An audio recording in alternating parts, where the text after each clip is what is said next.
During the years of 2200 up until the early 2700s, humanity would find itself involved in a galactic civil war over the standard things we always fight wars over: land and resources. Two factions during these hundreds of years, the IMC, aka the Interstellar Manufacturing Corporation, and the Frontier Militia, would fight against each other throughout the galaxy, laying to waste a ton of civilizations as well as causing thousands if not millions of casualties. During this time, a form of weapon would be created, something that had never been used in ground combat before, but would change warfare forever. That would be the Titan. Together with the Titans, a ground of highly experienced soldiers known as pilots would rule the battleground, using speed, agility, and pure tactical supremacy against their enemies. They would be the turning point for battles and would be able to control these Titans either remotely or by jumping in them and manually controlling them, helping them to become a force to be reckoned with. For hundreds of years, these two factions fought against each other, leading to what was known as the Frontier War. But what caused this war?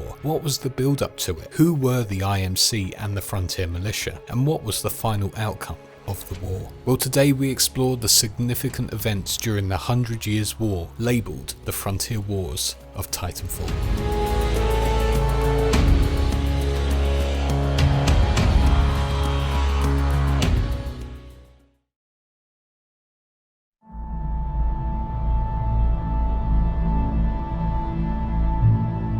Sometime between the 21st century and the 23rd century, humanity's population was at the highest it's ever been. Industry had taken over Earth and ventured out into other planets of the solar system. Whilst humanity struggled to manage food and resource demand, industries were thriving and technology was constantly evolving, pushing their interstellar exploration to new heights. During this time, an extraction industry under the name of Hammond Engineering was making its name for itself, growing its corporation and helping companies gain resources to pump into manufacturing titans, not only for military purposes, but for also other smaller but more important roles such as agriculture, logistics, shipping and salvage, and many other tasks involved in that industry. It was said that Hammond Engineering were the minds behind the Titan designs, as well as all the other machines within the universe, such as the Spectres and Marvins. Their technology grew so much over the 15 years since their first setup that they grew into one of the biggest corporations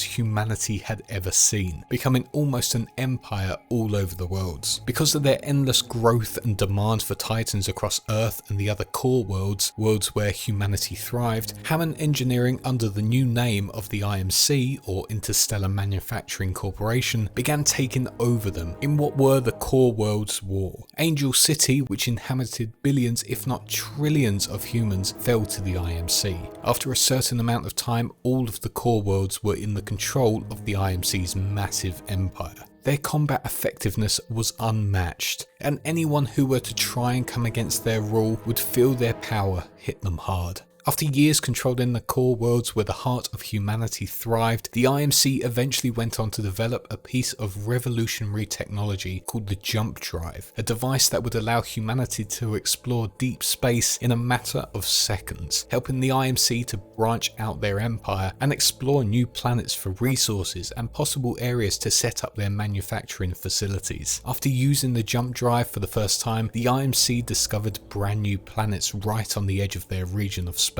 They would name these planets the Frontier. These would consist of planets that were desert-like terrains like the Badlands, a jungle land of harmony, and an almost Earth-like world known as Eden. The IMC was fast to colonize these planets within the Frontier, setting up their bases almost immediately. Here they would continue to create brand new titans, extract new resources, and ultimately build up their ever-growing empire. These worlds wouldn't contain any real competition for humanity. No inhabitants were all that hard for the IMC to take over, with some creatures being huge leviathans who slowly walked over the world, winged flyers and pack hunter prowlers, dangerous beasts who could easily kill individual soldiers. But with the power of the IMC forces, these creatures would not bother them at all. However, it was said that on a few of these frontier worlds there had been sightings of primitive Stone Age civilizations through the sites of ruins and temples within swamplands and lagoons. Whether these civilizations still exist is unknown, but with the IMC's quick setup of their industries, it's very unlikely they survived during it.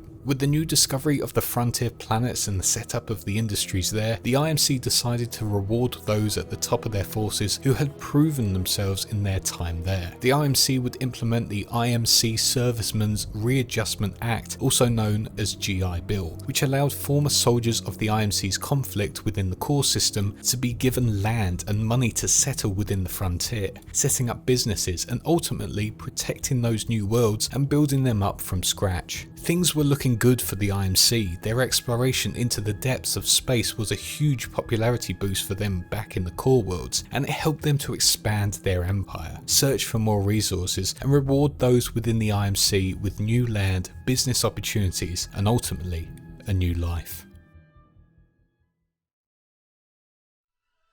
The IMC had spent a long time out within the frontier exploring all the new planets no one had ventured to before. They also were setting up more defences and developing their titans and military power. However, with the IMC spending a lot of time out in the frontier, their popularity back on Earth, Angel City and the other core worlds was diminishing. Their supporters were turning their backs on them, riots were ensuing, and all support for the frontier had died. Because of this, conflicts broke out throughout the core worlds, meaning the IMC had to take action almost immediately. This meant they had to leave the frontier and focus back on securing the core worlds. Because of the IMC turning towards the conflicts within the core worlds, the new civilizations set up by ex-IMC soldiers within the frontier went on living away from IMC control, and because of that, they were allowed to develop their societies the way they wanted. The lack of control was so good for them that the frontier worlds began to thrive massively. Resources were plentiful, the people were happy, and the industry was thriving. This also affected the mentality of the civilians who lived within these worlds, as they realized they didn't need the backing of the IMC to really live their lives or be successful. Decades passed, and the IMC would eventually return to the front line to enforce their empire once again, as they had done within the core worlds. However, on their return, it became clear that the frontier worlds had not only survived and carried on as usual, but they had also thrived and become their own unique worlds filled with prosperity. For the IMC, it was like looking at a gold mine. After the core worlds were suffering deeply due to customer demands and a real lack of any new resources, the IMC saw the frontier systems as the perfect worlds for gathering resources to help boost their popularity within the core worlds and help bring their empire back to the golden days. Immediately on arriving back at the frontier, the IMC declared eminent domain, claiming they had invested in the frontier from the start, and everything they had built up was now theirs. The frontier population was obviously not happy with this statement, seeing it as an almost invasion, and that the IMC were claiming what was ultimately not rightfully theirs. This did not stop the IMC, however, and they immediately started setting up manufacturing and mining sites on a variety of the planets, stripping them of all their resources that made them so beautiful in the first place. Tensions rose within all of the worlds as the IMC just walked all over these planets that had been independent for decades. The civilians watched as their homes were ravaged for resources, forests were destroyed, landscapes became barren with just machinery taken over. It was like their homes had become unrecognizable.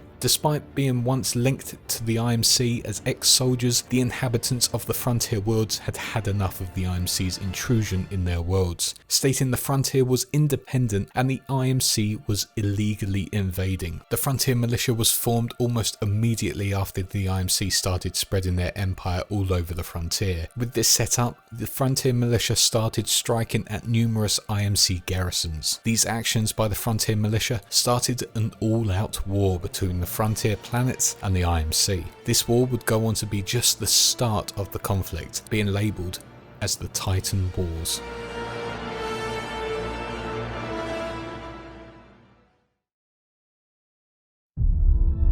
Sadly, during the Titan Wars, a lot of details and records were lost, meaning any real data on what happened is scarce. It is believed, however, that during this war, the Frontier Militia did not really have any access to any real functioning Titans, and because of it had to improvise and create anti-Titan weapons. It was this or be massacred by the IMC's mighty army of new Atlas Titans plummeting to the frontier surfaces. A few years into the war, however, the militia started finding their feet within in the battles, using more guerrilla tactics to outmaneuver the IMC and their forces. Thanks to these tactics, the militia were able to steal some of the IMC Titans and reprogram them for their own forces. It is also unknown if the pilots for the militia during this war were IMC defects or the militia who were able to develop enough training resources to create their own pilots. Although it is unknown what ultimately happened during this time, it is almost certain that during this time, Titans, for the first time in their existence, fought against each other. Pilots would test each other's skills as they tried to dominate the battleground, and it was the first time where someone had equal technology to the IMC. During this time, the infamous IMC ship, the IMS Odyssey, was put into service. Being one of the IMC's most cherished ships, it was sent to be at the forefront of many of the battles during the Titan Wars. Led by Frontier Commander Vice Admiral Marcus Graves and Captain James McCallan, it was the pride and joy of the IMC with a lot of battle experience. But during the conflict, the IMC's treatment of the Frontier civilians would not sit well with James McCallan, leading to a conflict between the two officers. Eventually, near the end of the conflict, McCallan had had enough and mutinied along with a large portion of the ship's crew, including another commander called Commander Vector. Graves allowed McCallan to take the ship, however later denied his actions and portrayed the events to be a hostile takeover of command. After fleeing from the IMC with the now damaged Odyssey, McCallan and his crew would crash in a somewhat unexplored planet called Troy. Stranded away from both the Frontier Militia and the IMC, they set up a town there in the wreckage and sent out an SOS signal, hoping for a friendly face to find them. After a few years of this initial conflict, the Titan Wars came to an end, but it was unknown who fully won it. However, from the looks of the events after the Titan Wars, it looks like it was an IMC victory, as they were able to continue to build on the frontier and thrive from the stolen land. But the Titan Wars were just the start of the problems within the frontier. Not wanting to cave to the IMC's threat, the militia still wanted to fight for their land and homes, but this time would take a new approach to fighting the IMC forces. After the events of the Titan Wars, the Frontier Militia changed up their tactics to make sure their attacks on the IMC were as deadly as they could have been and really affected their war effort and mining facilities. The militia started conducting more guerrilla approaches against the IMC in both the Frontier worlds and the core worlds. However, these operations were known within the higher-ups of the IMC as they were hunted down by Admiral Graves. During this time, the IMC would go on to hire mercenaries to bolster their combat effectiveness. Their immediate faction they turned to was Cuban Blisk and his Apex Predators, a mercenary group that had a great track record and were deadly in battle, with only the best being part of it. The role of the Apex Predators within the Frontier War was to be part of the counter-insurgency operations conducted by the militia, cutting down any forces that wanted to use guerrilla tactics on the IMC forces. The first big notable battle during this war was on the planet of Victor within the frontier. Here the goal was for the 1st Militia Fleet to take out an IMC refueling station. The IMC, however, were quick to respond and took out a lot of the militia forces. The 1st Militia Fleet was able to escape, however, but this led to the IMC sending probes out to try and find them in Sector Bravo 217. This probe, however, would go on to reveal that this sector was inhabited by some unknown survivors. It was then found out to be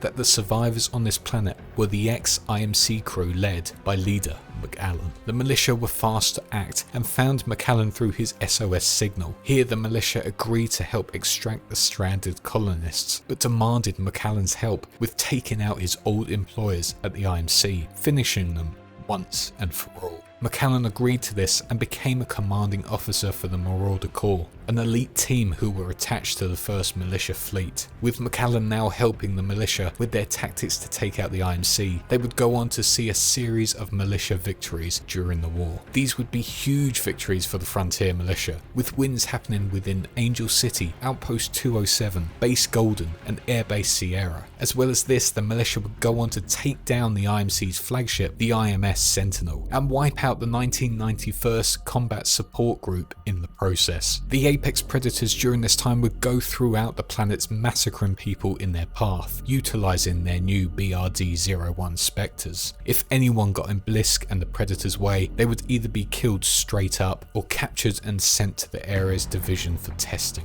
What the testing would be we don't know. But either way, if you were found by the Apex Predators and the Spectres, it was not going to be fun.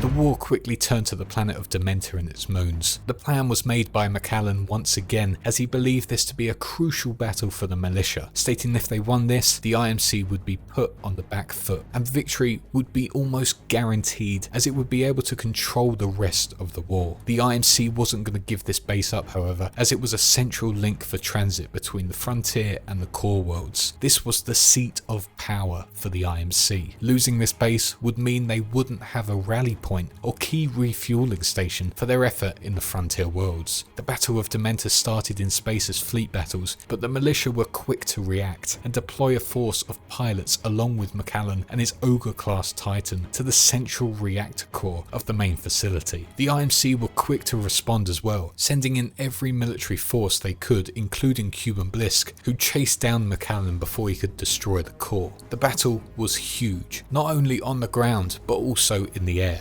Macallan was able to reach the reactor in the heat of the battle ahead of Cuban Blisk as he locked him out of the chamber. He started sabotaging the core, making it unstable. With minutes left before the core went up, he reached out to his old friend Graves, pleading with him to join the militia, to fight for a worthy cause and turn down the brutal nature of the IMC. The reactor went up and Graves was forced to watch his old friend and the whole of Demeter get destroyed. This was a huge blow for the IMC. Their central hub had been destroyed. Their link between the core worlds and the frontier was gone, and their military control had dramatically decreased. Without Demeter, the IMC would struggle to make jumps into the frontier, meaning they had to settle for more fuel-intensive faster-than-light jumps, which were not efficient for controlling the war. The militia were showing their strength. They had turned the war on its head, and they were now in control of what was going on. In fact, some say it went from being a rebellion to a full war of equal parties, both as tactically equal as one another. After watching Demeter get destroyed along with his old friend, and on top of that having the IMC ignoring his orders, Graves sided with the militia and became field commander. The war continued to wage on within the frontier and the core worlds. The IMC had lost their edge over the militia, and both were seen as equals in terms of pure military force. Battles took place all over the place, with new forces being introduced into battles. New Titans, new Stalkers, anti-Titan weapons and robotics, Reapers, Ticks, and many more. The Apex Predators continued to outmaneuver their opponents, and battles were won on both the IMC and the militia side. But because of the Battle of Demeter, the IMC were really starting to fall back because of their lack of a jump point between the frontier and the core worlds. The IMC started focusing on gathering more resources with their Reaper squadrons. Here the IMC conducted resource raids on the planet Harmony, specifically near the city of Haven. The Frontier Militia continued to fight back with good effect. The IMC started slowly losing ground to the militia war machine. It was finally time for the militia to end this war and take back the frontier from the IMC, but the IMC were desperate at this stage, knowing full well the militia wouldn't just surrender on their own terms. The IMC had to come up with a plan to almost force them into surrendering and giving up the frontier. Here they would use a piece of alien technology which was discovered by General Marder and the Ares division on the world called Typhon, known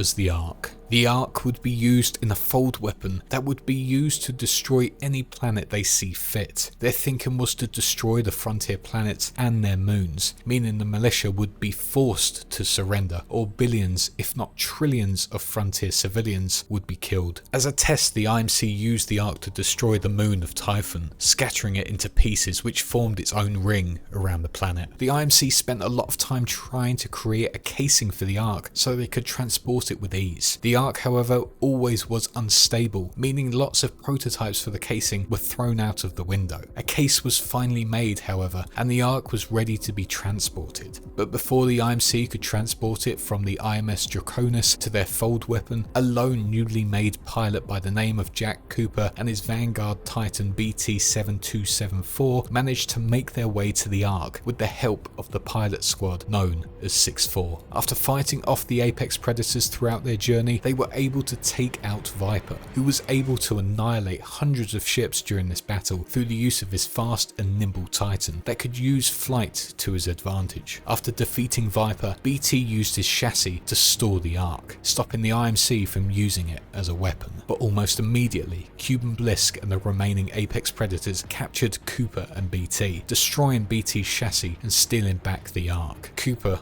was on his own, or so he thought. After saving BT's data chip, the militia sent him another Titan chassis, and Cooper was able to reinitiate BT and uphold the mission. Cooper and BT made their way to the weapon the IMC and the Apex Predators were preparing for the Ark, and in doing so, were able to take out all of the remaining Predators apart from Cuban Blisk. Cooper and BT manually stopped the sequence, but there was only one way the Ark could be destroyed. BT had to sacrifice himself to uphold the mission. He threw himself into the explosion, taking himself out and the Ark. Cooper watched as the IMC's superweapon was destroyed, along with his Titan, who he had formed an extremely close bond with. Once again, the militia had shown their military strength, and now the IMC's plan of forcing the Frontier Militia to surrender was gone. They were ultimately weak, and the militia had bested them again. In the words of Blisk, they were better.